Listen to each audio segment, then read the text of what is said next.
Got kicked out a year ago and I'm still not over it. I'm sitting here 3:30 a.m. have to work tomorrow morning and it randomly popped up in my head and I can't sleep. Every time this happens I get so angry and sad and I hate that I can't let this go. Mostly because it blows my mind it even happened at all. Sorry this is a novel but it's a lot to explain. Basically 2 days after my 27th birthday, the day of Halloween in 2023 me and my best friend, 28 at the time, decided to move across country together. I know everyone always says do not do this and I know now trust me. I thought it would be okay that we were friends for over a decade at that point. This girl literally felt like a sister to me. I was really hesitant at first for all the reasons that ended up happening, ironically, also not having a job lined up, but ended up biting the bullet and doing it.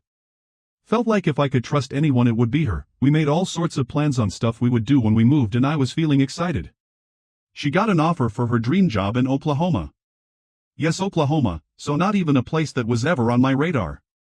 But my own family moved out of the state I was living in. The state I was living in was not much better and I didn't have a good job keeping me there either. I thought maybe a fresh start would be good. We thought it would be good for both of us. Turns out it was only good for one of us. Not even a month after we move in she gets a boyfriend. It's a guy she works with. She decides she doesn't want us to get anything for our apartment because our lease was only 6 months and we were gonna move in with him. Her boyfriend was extremely wealthy, his father a billionaire. He lived in a penthouse. I was working a pretty low-income job, one that I scrambled to find when we got there, so I can't afford to get any furniture by myself. I also got rid of everything just to move out there. I had been sleeping on an air mattress. So things really weren't great from the get-go. Things with them were moving super fast. The guy pretty much lived at our apartment and they had already talked about getting married. Keep in mind our 6-month lease wasn't even close to over yet. I liked the guy, he seemed nice enough and we all got along. However, I was starting to feel pretty depressed because the best friend I moved across country with slowly stopped talking to me. We were just roommates. I felt like I was just used to bring her there. She couldn't drive, and ditched me not only months later in this random state where I knew no one yet. My closest family lived 18 hours away one direction and my friends lived 18 hours away another direction. I started to feel pretty isolated and depressed. Now at this point we had been living here for 4 months, we had 2 months left on our lease. My friend decided we should move in her boyfriend's penthouse now and we wouldn't have to pay rent and it would be so much nicer than where we currently were living. We didn't even have a chair in this place. In hindsight I should have said no. I was in a strange situation and she was the only anchor I had in this place. I thought well it couldn't be that bad, he was nice, maybe too nice. I had my doubts but ended up doing it anyways. Not to mention saving money on rent was honestly a pretty big factor. I had talked to him personally to make sure it was okay and he was 100% down so we moved in. It got bad fast. I mean faster than I thought it could tbh. Her and I had an argument one week, pretty much that ever since we moved she had distanced herself almost completely from me. I was living with this couple where I now felt like a stranger and the dynamics just made me feel more depressed. We used to talk constantly. She would blow me up if I didn't reach out to her etc., so it was definitely a strong fade and I didn't really understand why. Instead of talking it out with me she had her boyfriend do it. Him and her pretty much laid into me the one night when I got home from work and said I needed to go out and make my own friends and that Emily, name change for anonymity, the friend I moved with, would have been thriving and I needed to be more like her. Pretty much belittled me while Emily would agree and then we made up and dropped it at that. At that point I knew I needed to get out of there. The entire situation and state was ruining my mental health and I called up my parents and made arrangements to come live and move down to where they were. Keep in mind I haven't even been there for 6 months yet, this was about a little over a month in of me living in this penthouse. I ended up taking her boyfriend's advice. I invited this girl over that I worked with and we hung out on a Saturday night on the balcony of the apartment. I was told I was allowed to invite people over and this was the first time I ever did so. At this point I was already going to be moving out in a week and they both already knew that. That night me and my coworker, the friend I had invited over, we were drinking on the balcony. I get home from work the next day to her boyfriend telling me my friend left a bowl outside. I had no idea. I don't smoke weed, it gives me too much anxiety. I apologized and was honestly confused. For some reason I thought he meant an ashtray because I don't remember her smoking or even it being out there, let alone me smoke it. That alone gave them fuel to kick me then and there that day. Emily let her boyfriend handle the situation again and he yelled at me for hours over it, belittled me, and told me he never wanted to see my face again. That I was stupid and that I'm lying. I asked for at least a week since they knew I had nowhere to go minus leaving the actual state itself and it was a no. Told them it would never happen again and he laughed and said it wouldn't because I'm leaving now. Attacked my character and everything because I worked a restaurant job and insinuated that I was a lowly alcoholic who probably spent all my money on drugs and alcohol and didn't have my shit together and that's why I couldn't have the week to move. It turns out he had gone through my room that day and multiple times before that. The hard rule when I moved in was no drugs because they both worked government jobs and it could mean drug testing if something like that was reported. Which I understand fully, but I never meant for any of that to happen. I don't even do drugs, lol. I was already trying to leave. I knew it was not a good place to be in and that day proved my best friend of 10 years was no friend at all. I packed up my car that night and drove across country at midnight and drove until I couldn't drive anymore. And today? I'm so glad I'm out of there, but I still can't get over all the hurt. I packed up my life for a friend who would no sooner throw me out for a guy because he was rich. And no, I haven't spoken to them since. They both texted me at 7 a.m. the next morning because they peeked in my room to see if I was still there. Gave me shit for forgetting to leave the key and leaving my mattress, and then I blocked them. Give someone less than 24 hours to move across country, it was the best I could do. Let me analyze this story for you. This story is a deeply painful and layered account of betrayal, emotional abandonment, class-based humiliation, and the collapse of a long-standing friendship. At its core, it is not just about a failed move or a toxic living situation, it's about the shock of realizing that someone you trusted like family could treat you as disposable the moment their circumstances changed. The protagonist entered this cross-country move in good faith, giving up her belongings, stability, and sense of home for a fresh start with someone she loved and trusted. But as soon as her friend found romantic and financial security through a wealthy partner, she rapidly shifted loyalties, emotionally withdrawing and slowly erasing the protagonist from the life they had just built together. This story captures the anguish of watching someone morph in front of your eyes, no longer seeing you as a partner in life but as a burden or inconvenience. The friend not only allowed her boyfriend to dominate their shared space but also delegated emotional confrontations to him, stripping the friendship of intimacy, respect, and communication. What's worse is the power imbalance. While the friend and her partner lived in a penthouse backed by generational wealth and high-status careers, the protagonist worked a modest restaurant job, slept on an air mattress, and had no nearby support system. This vulnerability was weaponized against her, with the boyfriend belittling her, falsely accusing her, invading her privacy, and ultimately kicking her out with no regard for her safety or mental health. The Bull incident became a convenient scapegoat for what was really a buildup of classist resentment, emotional detachment, and perhaps even guilt. Instead of compassion or maturity, she was met with cruelty, thrown out with less than 24 hours notice and no empathy for the trauma she'd already endured. This betrayal cut so deeply not just because of the circumstances, but because it violates a decade-long friendship, built on shared trust and intimacy, that was discarded for status and convenience. The emotional residue of this kind of betrayal doesn't fade quickly, it lingers, resurfacing in sleepless nights, unwanted memories, and unanswered questions about your own worth. It's not just grief for what happened, but grief for the version of her friend she thought she knew, and for the part of herself that believed she was truly loved back. I don't know how I'm still here. I really don't. I'm so tired. Not the I need sleep kind. It's the kind of tired that sits in your bones. The kind that makes it hard to breathe. The kind where you wake up and feel like you've already run a marathon, but all you did was open your eyes. Since my dad died, I haven't had a single second to catch my breath.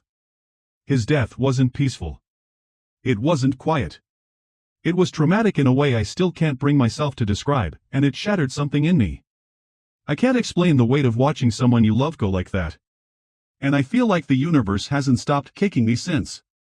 Every time I try to stand, another blow comes. Another wave. Another loss.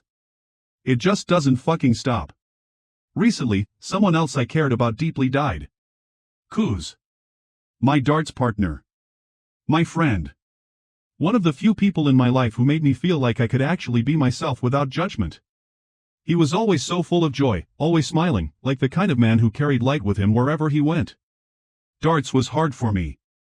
I doubted myself a lot. But Kuz? He made it fun again. Winning didn't matter to him. He made me feel like I mattered. Before every match, he'd smile and say, "Are you ready, partner?" And for those moments, I believed in myself. I believed in us. I felt safe. Now he's gone, and it feels like I've lost my dad all over again. He and his brother JK were inseparable, one of those rare sibling bonds that you can't even describe without getting emotional. Kuz was the gentle one. Patient. Kind. The kind of person who makes you feel seen without ever having to say a word. JK tries to push me out of my shell, not in a bad way, just different, but Kuz? Kuz held space for me. Quietly. Softly. And now I sit across from JK, watching him grieve his other half, and I don't know what to do. I want to help him. I want to be strong for him. But how do you comfort someone when you're bleeding too?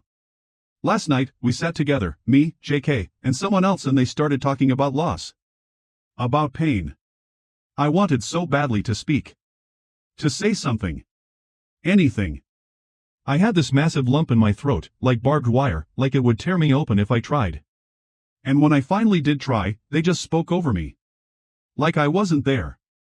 Like I didn't exist. That moment broke something in me. Because I realized it's always like that. I've never really been able to talk. To vent. To just be honest about how deeply I'm struggling. Every time I try, people interrupt. Dismiss. Change the subject. I feel like I'm screaming underwater and no one even looks up. I don't know how to keep carrying this alone. I'm falling apart, piece by piece. My body hurts. My mind won't slow down. My heart feels like it's rotting from the inside. And I'm so scared, because I don't know how close I am to giving up. I don't want to die. I want to live. I want to feel the sun again without this weight. But it feels like the only time I'm allowed to feel anything is when I'm alone, in the dark, crying into a pillow so no one hears me. I just want someone, anyone, to hold my pain with me for a minute. To not try to fix it.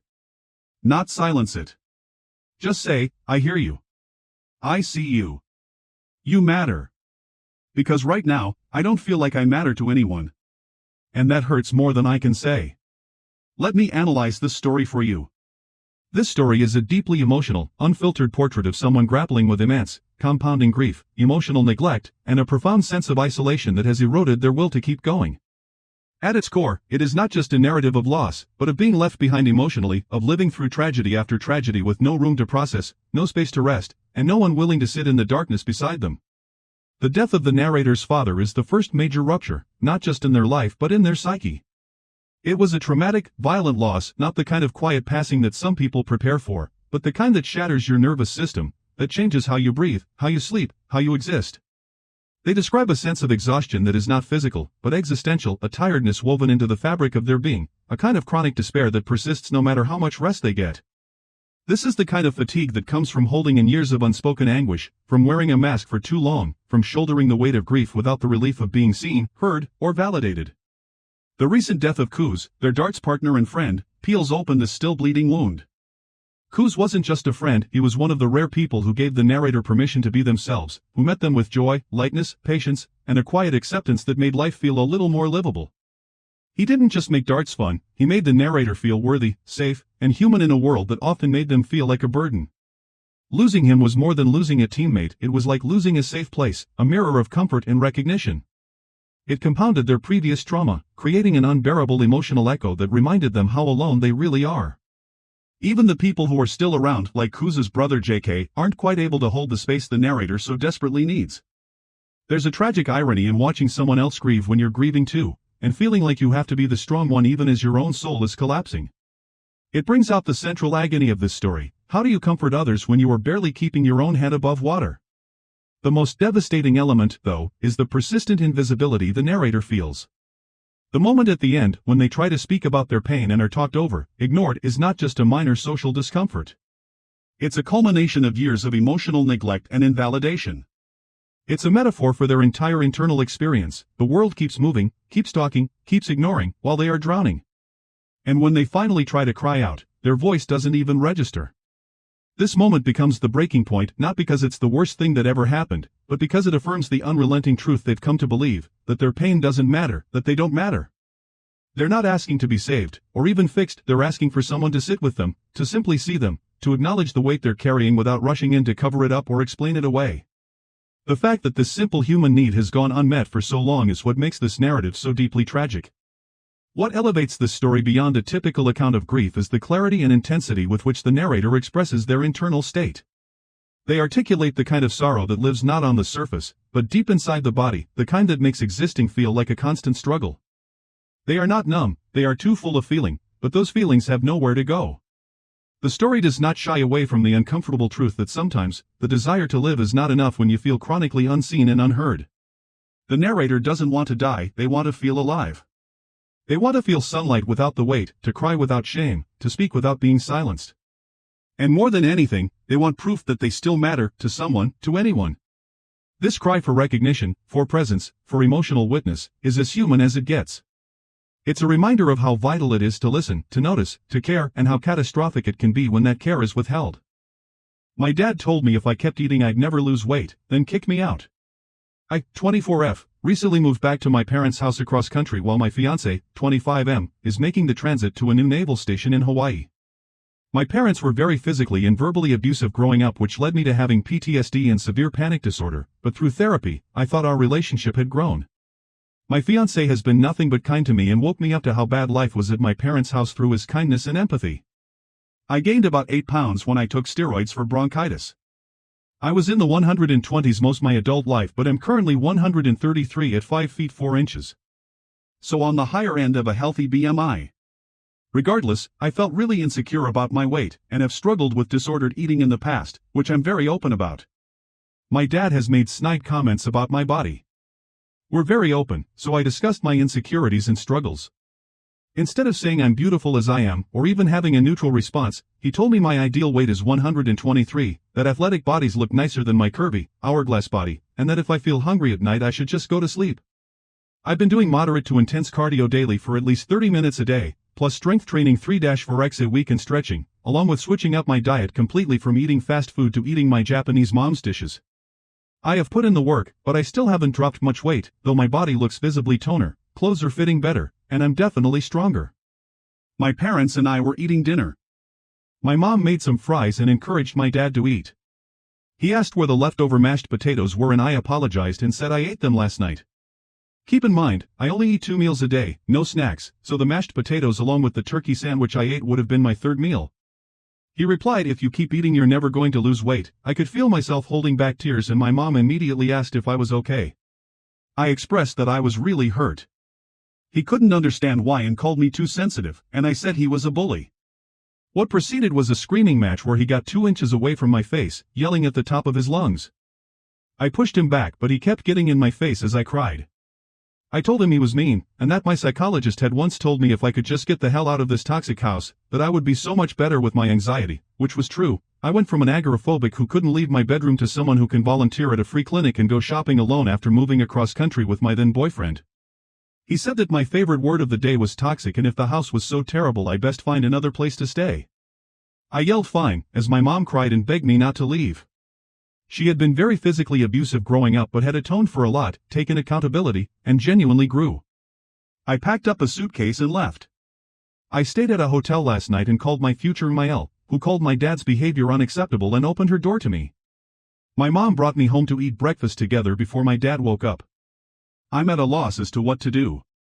My mom hardly slept last night, I could tell she was so worried.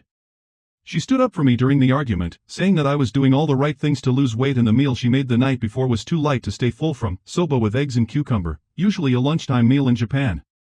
That of course it hurt that he said that. I don't want to hurt my mom, but staying in this house probably reinforces to my dad that he can just treat me this way no matter what and I'll always come back. My dad has moments of good, for example he paid for my life when I couldn't leave the house, though held it over my head, gave me his bed when I moved back, I offered over and over to switch, and has helped me in many ways. My heart hurts as I'm completely torn. Does being kind other times justify truly heinous behavior? I have no idea what to do. Edit, my dad woke up and I asked if there was anything he wanted to say. He immediately yelled at me and told me I misunderstood him and that I just want yes men around me to tell me I'm skinny and pretty. I am currently packing to go to my in-laws. Thank you all so much for your advice. Let me analyze this story for you. This story is a powerful and heartbreaking account of a young woman trying to reclaim her peace, autonomy, and mental health after a lifetime of emotional, verbal, and physical abuse at the hands of her parents, especially her father. It captures the core struggle of many trauma survivors, the war between longing for familial love and the necessity of self-preservation. The narrator, 24 years old, has already endured an upbringing scarred by abuse that left her with PTSD and severe panic disorder. After years of hard therapeutic work and self-discovery, including a loving and affirming relationship with her fiancé, she begins to see just how abnormal and damaging her parents' behavior truly was. Yet, despite her progress, returning to her parents' home temporarily while in transition becomes a triggering and regressive experience that culminates in an emotionally violent confrontation. This story is a stark reminder that healing is not a straight line, and that revisiting toxic environments even after substantial growth can reopen deep, still healing wounds. The story opens with the narrator contextualizing her recent weight gain, only 8 pounds, caused by necessary medical treatment, and explaining how deeply that shift has impacted her self-esteem, particularly given her past with disordered eating. Her openness about her struggle is met not with empathy or compassion, but with cold, body-shaming remarks from her father. This is not just about weight. This is about control, conditional love, and a refusal to see his daughter as a human being deserving of kindness. Despite all the effort she's put into improving her health physically and emotionally, her father reduces her down to a number on a scale. His comments are not casual observations, they are sharp instruments of psychological harm, weaponized against a person he knows is vulnerable. When she finally pushes back, naming the abuse and asserting that he is a bully, his response is explosive and cruel. Getting inches from her face and screaming, he mirrors the terror of her childhood, reasserting his dominance and punishing her for daring to speak the truth. Her mother, while historically abusive, is portrayed with nuance. She has, by the narrator's account, taken accountability and demonstrated growth. In this situation, she defends her daughter, comforts her, and even sneaks her back into the house for a quiet breakfast, clearly torn between her loyalty to her husband and her love for her child. The mother's efforts feel sincere, but they're not enough to counteract the harm inflicted by the father. The narrator's pain is compounded by guilt for hurting her mother, for causing a rift in the family, and for wanting to leave in order to preserve her mental health. That guilt, however, is tragically misplaced. The real injustice lies not in her decision to walk away, but in the fact that she had to. One of the most searing parts of this narrative is the father's refusal to take responsibility, even when directly confronted. When asked if he has anything to say, instead of acknowledging the hurt, he doubles down, accusing his daughter of simply wanting to be flattered and calling her weak for not tolerating his truth. This kind of gaslighting is textbook emotional abuse: deny, deflect, demean. It's not just cruel, it's a strategy to maintain control and ensure that the abused person questions their own reality. Fortunately, the narrator doesn't fall for it. She sees through the manipulation and begins to pack, this time heading to her future in-laws, whose support contrasts sharply with her father's contempt. That decision is a quiet act of bravery, a reclaiming of agency. This story raises profound questions about the nature of familial love, forgiveness, and boundaries. The narrator is caught in a painful contradiction. Her father has done kind things for her, paid for her life when she was incapacitated, given her a bed, but those gestures are tainted by strings of control and cruelty. She asks the essential question: does kindness in one moment excuse abuse in another? The answer is no. True kindness is not transactional or manipulative. It does not require silence in return. The narrator's internal conflict, her hurt, guilt, confusion, is deeply human, but the clarity of her final action shows growth, wisdom, and the will to protect herself, even when it hurts. Ultimately, this is not just a story of conflict with a parent. It's a story of a woman standing up for herself in the face of lifelong conditioning to stay small, stay quiet, and stay compliant. It's a story about the pain of outgrowing people you once needed, and about finding the strength to choose peace over proximity, healing over habit. It's about breaking generational cycles of abuse and learning that love should never come at the cost of your dignity. And though the narrator is still in the thick of this journey, the decision to leave is a declaration: I matter. I deserve better. I will not keep bleeding just to make you comfortable. I screwed over my cheating husband. Throwaway account for some privacy. My main account has too much about my life and I don't want random people to know my main account and just get too invested on my life, lol. My ex-husband cheating on me with everyone. Literally everyone. It started with our neighbor, yeah, awkward as hell. He cheated on me with his co-worker. He cheated on me with women from social media. Women from bars and clubs. I only knew from checking his phone. He is a good liar. If I didn't check his phone I wouldn't have known any of this. I did confront him. He did apologize, but he said he's a man and he's wired to look at other women and it's in his nature to cheat. He wants me to be his wife because he loves me, but he needs more than one woman sexually. I always knew that his mindset was BS. But I needed my ex-husband, so I said, okay, just don't throw it in my face. I don't want to see it. I don't want to know about it, and I don't want your girlfriends coming up to me. I don't want you to mess with anyone that I know, like friends and family. I know staying and planning an escape out is not what people on Reddit recommend.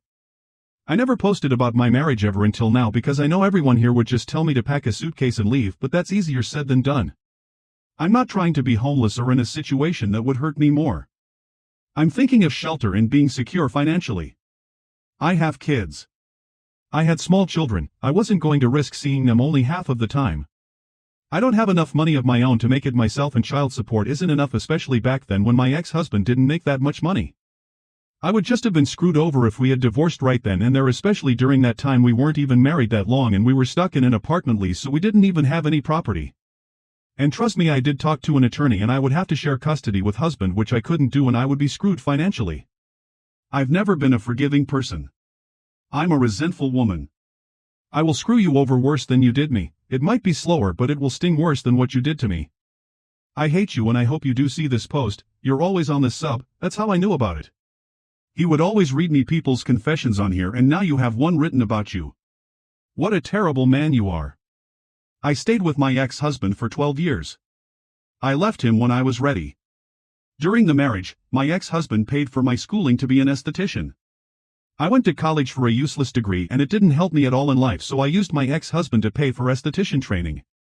I'm a medical esthetician now and I am financially stable without my ex-husband. During my marriage I did work. I wasn't a som, but I was never advancing in my job. During the marriage, he also paid off my medical debt and student loan debt. We also eventually had a house. We split it and sold it in the divorce. I'm so glad I waited to leave him. I also will eventually receive Social Security and a portion of his 401k. I was able to receive half of the Marshall funds, which is mostly his income. He does have to pay alimony due to our income disparity and length of marriage. It's not long-term alimony. My children are older now. My eldest moved out and I just have one more child about to graduate high school. I just turned 40 this year. It's been a year since my divorce was finalized. My friends and me, if they think I wasted my life, and I can honestly say no. They probably think I wasted my youth being married and having kids, but I will never regret my kids, and even if I had divorced him early on I would still have to struggle with being a single mom, which would have been harder. Instead I got up on my feet, I focused on my career. I had things to do. I was more motivated after he cheated on me.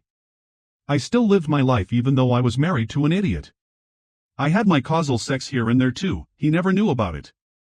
It would have crushed him and he would have filed for forgiven if he found out I cheated on him, but he was not smart and never checked my phone, and I took precautions. Anyways, I got more from waiting to divorce him when I was ready than what I would have gotten if I just left with no plan. I'm in a better position, mentally and financially. He also paid for my therapy. I would have been able to do that on my own. I started dating again after my divorce. I found love again. He knows I just got out of a marriage and it's getting serious between us, but I expressed I don't want to get married again and have a possibility of going through this entire thing again. This was a battle. Losing 100% access to your own children is scary, and I know they are adults now. But then going through this again now that I'm established, I can't lose what I recently gained. I hope my boyfriend can get over the fact that I don't have any interest of getting remarried again, but I'm happy with a long-term relationship with no cohabitation. Let me analyze this story for you. This story is a razor-sharp, emotionally raw, and deeply calculated testimony of a woman who refused to be destroyed by betrayal, choosing instead to weaponize her pain into long-term strategy, financial security, and eventual liberation. At its core, this is not just a story of infidelity, it's a chronicle of survival, transformation, and retribution. The narrator, a 40-year-old woman who spent over a decade married to a compulsively unfaithful man, lays bare the toxic foundation of her marriage, a husband who repeatedly cheated on her with neighbors, co-workers, strangers, and online women, justifying it all with the misogynistic belief that men are wired to cheat. Rather than romanticizing or pitying herself, the narrator speaks with biting clarity and unapologetic self-possession, showing us the power of cold patience and careful planning. What makes this story so compelling is that it flips the typical arc of a cheated-on spouse. Instead of leaving immediately, she does something far more controversial and, frankly, tactical. She stays. Not out of weakness, but out of necessity and foresight. She names what so many people gloss over: leaving isn't always safe or realistic, especially for mothers with young children, minimal personal income, and a housing lease that can trap them in place. Reddit is often full of righteous advice to just walk out, but she offers the painful reality that not every woman can do that and survive. In choosing to wait, she doesn't become passive, she becomes a chess master. She lets him fund her career transition, her debt payments, her therapy. She turns the marriage into a stepping stone, a launchpad for her autonomy. And when she does leave, it's on her terms, with a career in place, financial assets secured, children mostly grown, and her dignity intact. Her narration is laced with controlled fury. There is no plea for sympathy, no confusion about her husband's character. She calls him terrible, directly addresses him through the post, and even taunts him with the possibility of reading it. Yet beneath the rage is a chilling elegance. She did not retaliate impulsively. She endured years of humiliation, swallowed resentment, and instead of self-destructing, she built herself up quietly. The same traits her husband underestimated, her silence, her compliance, her seeming tolerance, became her weapons. By the time she left, she had turned his income, his assets, and even his own obliviousness into the foundation of her independence. Her confession about her own secret affairs adds another layer of complexity. She doesn't present herself as morally superior, only strategic. She knew her husband's ego couldn't tolerate the same betrayal he inflicted, so she moved in silence, cheating in return but ensuring he never found out. While this may challenge traditional moral frameworks, it underscores a raw truth: she reclaimed power in a system rigged against her. Where he used dishonesty to dominate, she used discretion to survive. Her retaliation wasn't designed to match his invisibility, it was about emotional symmetry. He would never know the extent to which he had been deceived by the very woman he believed he had dominion over. What's perhaps most powerful is how she reflects on her life with no regret. She doesn't mourn her youth or lament the marriage that consumed 12 years. Instead, she affirms that she used that time wisely. She raised her kids, she got educated, she built a business, and she got therapy, all funded by a man who thought he was exploiting her. That reversal of power is subtle but devastating. By the end of the story, she has not only escaped the marriage, she's risen above it. She has financial freedom, a fulfilling career, grown children, a new partner, and, most crucially, a hard-won sense of control over her life. The final lines are the embodiment of her transformation. She's in love again but firm in her boundaries: no marriage, no cohabitation, no risks to her newfound peace. She is done with systems that can turn stability into a battleground. Her trauma has taught her the price of dependence and the pain of legal entanglement, and she refuses to relive that. This decision, like every other one in the story, is made not from fear but from strength and clarity. In the end, this story is not about revenge as much as it is about reclamation. Reclamation of voice, security, respect, and most of all, self. It's about how some victories come not in loud explosions, but in the quiet closing of a door you never intend to walk through again. This woman was handed betrayal and used it as blueprints for freedom. Her story is not gentle, but it is fierce, deliberate, and unapologetically triumphant. I got passed over for 2 separate jobs for what feels like a very ridiculous reason. I'm not sure if this fits here or not, but I'm annoyed and angry and I can't fire off my frustration at the proper parties involved. Without giving too much away in case someone at my job were to ever see this post and start making some connections, I've been at my current place of employment for about 3 years. Recently, I've been trying to move to other sections within my department so that I could learn new skills as much as I can before I move on elsewhere. I'd first applied for another position entirely in a different sector of my department earlier this year, and had made it to the interview, but didn't get it. I was just told that the candidate who did get it fit more along with what that area was looking for in an employee, so I chalked it up to the notion that they had more experience than me. Fair is fair, there, and I was disappointed because the position would have given me a bit of a pay bump in the process of learning something new, but I understood what I assumed to be the case, which I'll come back to in a minute. Fast forward to a couple of weeks ago, and a position opened up again in another area of my department. Same job description as what I do now, but entirely different job duties, so it would have just been a sideways transition, but I had to interview for it as opposed to just being placed into it. Made it to the interview, but wound up not getting it either. Again, I assumed that the person who did was just more qualified to do the things they were asking, and was still disappointed, but if it came down to specific qualifications, I understood, even though, as I said, it was the exact same position as what I currently do, but different duties. I later found out that the reason why I didn't get either position is because of what I'd done in the interviews.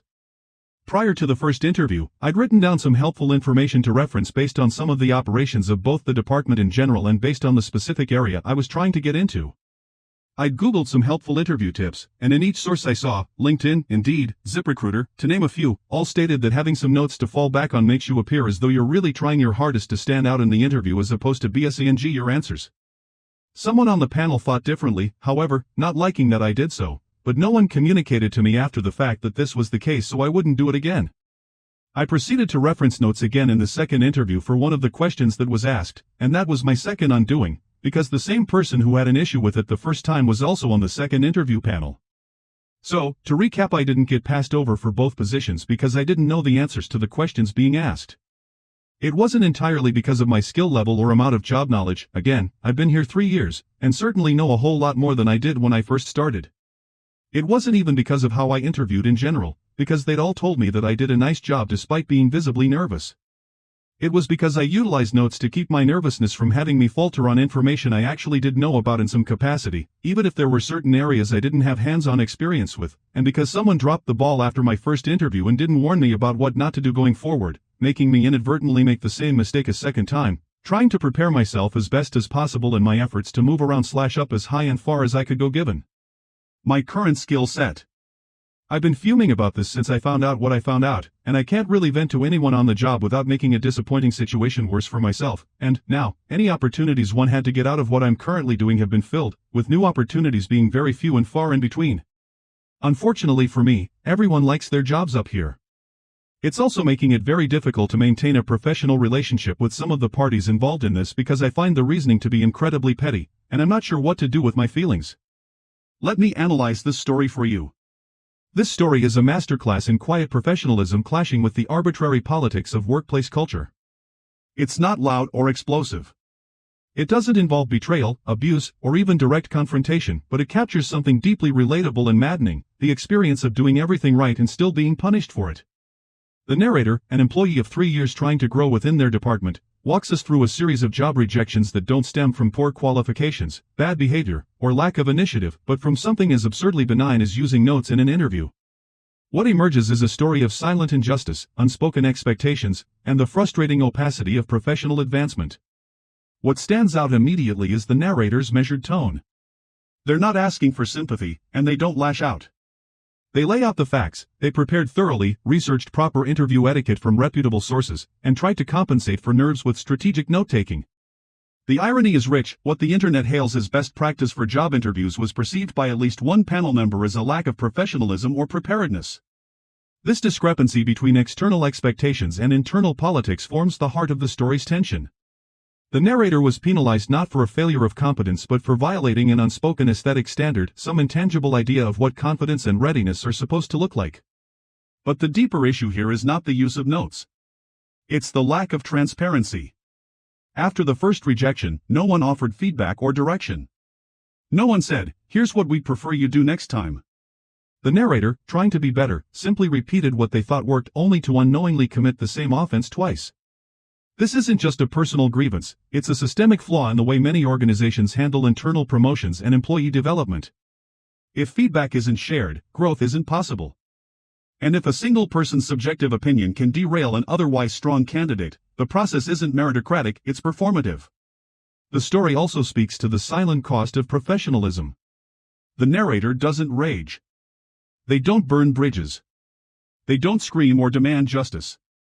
They internalize the slight, bite their tongue, and continue showing up in the same workplace where they were quietly dismissed, not for their lack of talent, but for a moment of visible preparation. And while they're trying to maintain composure, they're also seething. That contradiction, being expected to stay cordial, helpful, and engaged with people who subtly sabotaged your progress, is what makes this story quietly devastating. There's also something particularly disheartening about how trivial the reason for rejection was. Notes. Notes. The thing that's supposed to demonstrate thoughtfulness, initiative, and humility, willingness to admit you don't remember every single fact in the moment, is turned against them. It speaks to the larger, unspoken culture of many workplaces where appearances, vibes, and unwritten rules matter more than substance.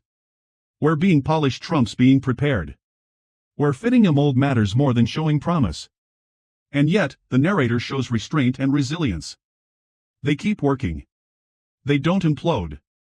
But beneath that surface is exhaustion, alienation, and the bitterness that comes from realizing that effort alone isn't enough to move forward. The sadness in the story isn't just about 2 missed opportunities, it's about how those moments have made the narrator feel boxed in, how the illusion of growth within the organization has cracked, revealing just how arbitrary and politicized mobility can be. If this story has a resolution, it's a quiet one. The narrator will continue, but their trust in the system has eroded. They now know that doing their best won't always be enough. And perhaps, more tragically, they know that authenticity, like using notes to stay grounded, isn't always welcomed in spaces where image is everything. In the end, this isn't a story about rejection. It's a story about disappointment, about what it feels like when the people in charge of your growth decide, silently and subjectively, that you're not the right kind of candidate, no matter how hard you try. And that's the kind of story that lingers. Quietly. Painfully. And all too often.